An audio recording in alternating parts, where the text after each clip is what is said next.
Honestly, if something's going to happen to us on this trip, it's going to happen to us while we're riding these motorcycles. So at the end of the day, it's me making sure that we're driving appropriately and we don't get ourselves killed.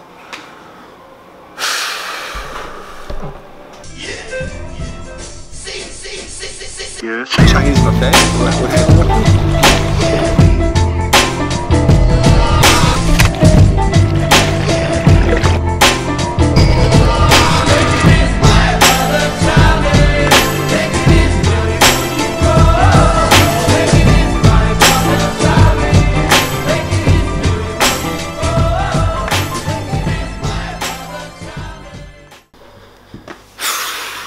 Right, so end of day 3 in Vietnam. I guess it's time to recap our day. It's been a busy one, I think, honestly. Yeah, we got off to a late start. So, recap, last night we went out, we drank a little bit.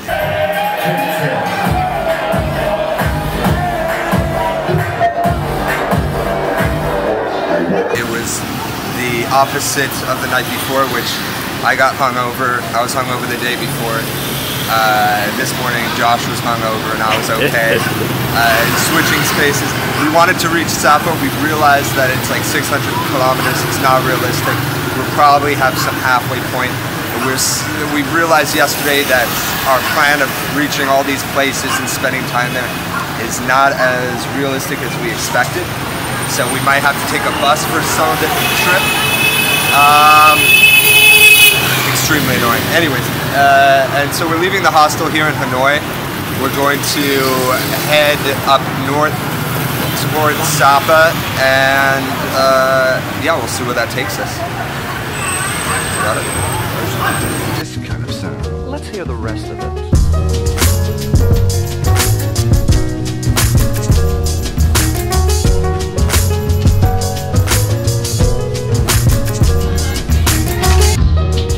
We left Hanoi out of that crazy city to drive in, took on the road. We're about halfway to Sapa, which is where our first destination is. We wanted to reach in one day. We got pulled over by the police, and we actually had to bribe police. We got pulled over within the first 30 minutes of leaving this. Everyone's like, yo, you'll never get pulled over. The police were like with the baton trying to get people to come in to give them tickets. The only like responsible, nice people would actually like pull over. The majority of people would just ignore the police and just keep going. So they pulled us over, and immediately one of the police officers says, show us your license. He looks at it, and it was clear he could not care less that we had a license or not.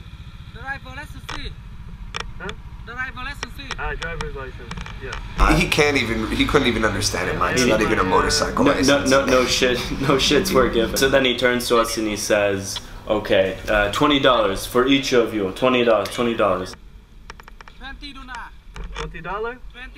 Okay. Okay. $20. Okay. And we didn't. At first, they were trying to pull everyone on the side of the road that was motorcycling. And the way that it is they have 2 regular lanes and then a side lane, which in any other country is the lane where you just pull over if your car's broken. Yeah, but that's where the motorcycles go. Yeah. Then he brings us around the side to the car, and he shows us his boss. He's just sitting in a chair behind the truck. Just sitting down there, and the guy's like, "This is the boss. You need to pay here." They asked for 500,000 each, which is like I don't know, which is what, $20, something around $20.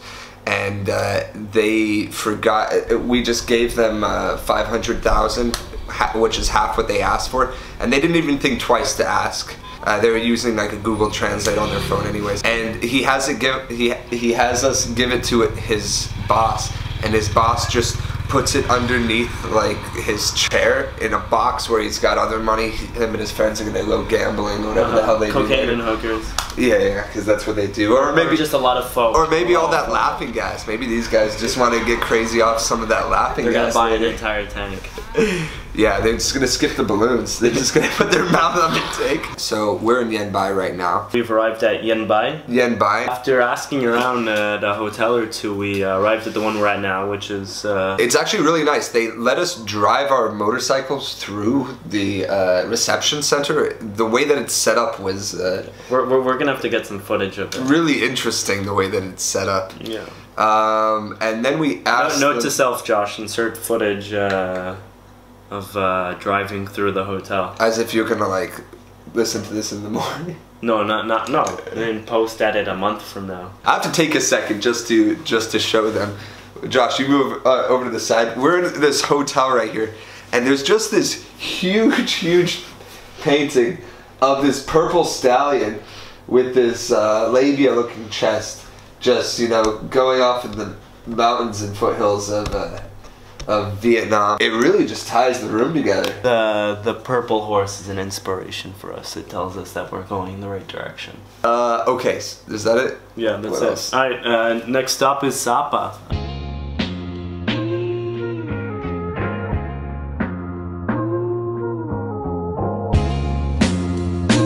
Unbelievable. I think we found it. You think the unthinkable.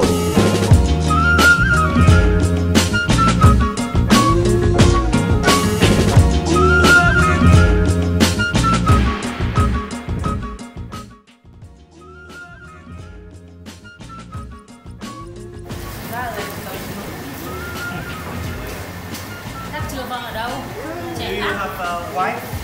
I don't. A wife or Wi-Fi? Yeah, Wi-Fi. Wi-Fi. Yes. But no wife. I have Wi-Fi but no wife. Yeah, I see. Lover? Lover, darling, lover. Girlfriend. No. Lovers. He has girlfriends. Yeah, girlfriend. Tức là chưa có bạn gái.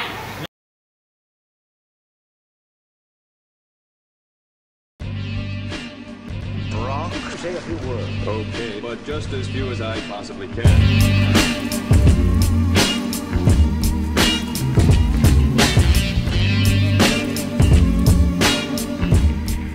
Well, it's raining. It's interesting. This will be our first kind of driving in the rain. Luckily it's not raining too hard. So we're lucky for that. We just kind of made sure our bags are at least semi-covered. And we're just going to dash for Lao Cai right now.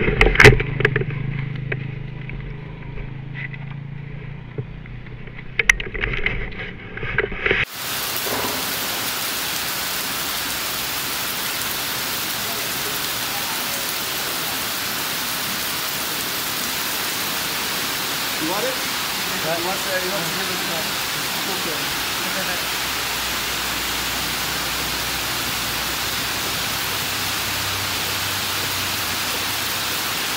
I'm gonna try it on now.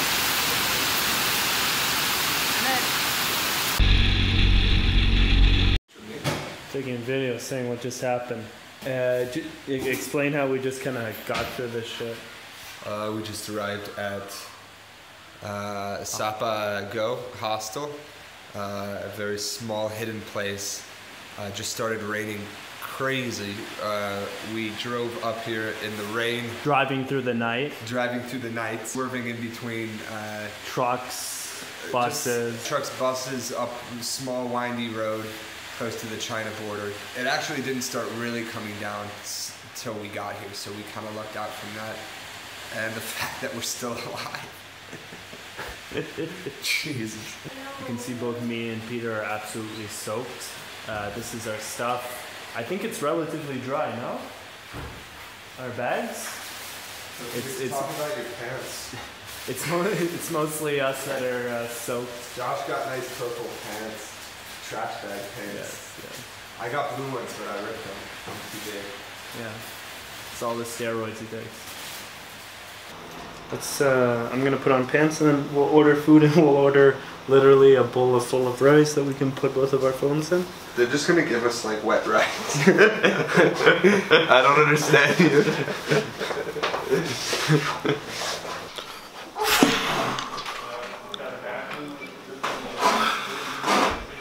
It's about 12 o'clock at night, midnight. We just arrived in Sapa a couple hours ago.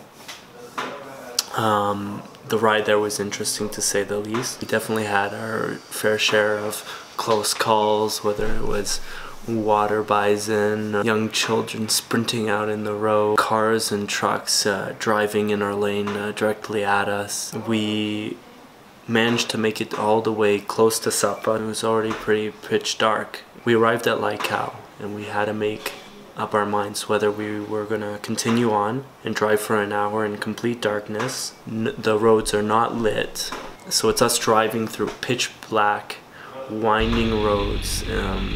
In some ways it's completely insane.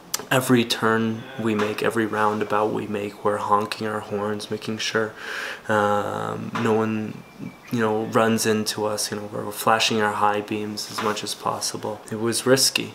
I'm happy we're here in Sapa, but I'm not sure if we made the right decision driving here at night. I mean, at the end of the day, we got here all right, and everything's good, but we took a lot of risks. Peter is driving very well. Peter, day by day, is getting better at driving a motorcycle, but he's still making mistakes. To be honest, he's pretty much just been motorcycling this week and last week when I just started teaching him. Honestly, if something's gonna happen to us on this trip, it's gonna happen to us while we're riding these motorcycles. So at the end of the day, it's me making sure that we're driving appropriately and we don't get ourselves killed.